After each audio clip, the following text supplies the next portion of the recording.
The last couple of days have brought perhaps some of the most worrying signs yet for Ukraine.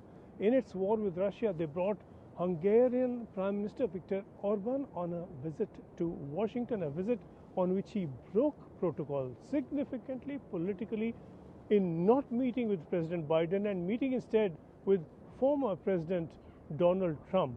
That is a significant omission, and that became clear through this meeting.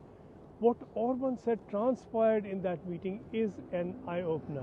Trump had made it clear that he would not give a penny in the Ukraine-Russia war and that this is how the war will end. Trump has said earlier that he would, if elected, end the war within 24 hours. So if this is the kind of ending being proposed, that then would end all hopes that Ukraine could sustain its battles with Russia for very long if Trump is indeed elected. But that Trump position is hurting Ukraine already. Republicans are holding up $95 billion in military aid, of which $60 billion is earmarked for Ukraine.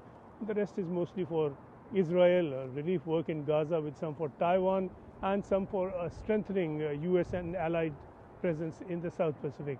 Republicans want that money prioritized instead for building a firm barrier along the southern border with Mexico to block the flow of illegal migrants. Orban said it is plain that Ukraine cannot stand on its own 2 feet and that if Americans don't give money and weapons along with the Europeans, and we have seen some slowing down from there too, then the war is over. Trump, who is currently favorite to win the presidential race, has not commented publicly on Orban's summary of their meeting, but he has not disowned what Orban said either. He did say, on the other hand, that there is no leader better or smarter than Orban, and as we know, Orban has maintained very close ties with Putin through the course of this war.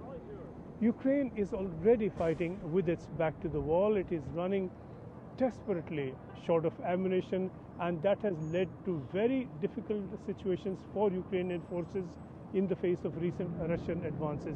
His military would in any case have got only a fraction of the $60 billion proposed for Ukraine. A third of that package is actually to be spent on the US military. And the rest is for budgetary and other support to Ukraine. President Zelensky has said that if US military aid does not come, then he doesn't know what kind of world we are living in. We may have an answer to that, and that is not an answer that Ukraine would like to hear. It could be the kind of world where Ukraine becomes increasingly more defenseless in its war against Russia.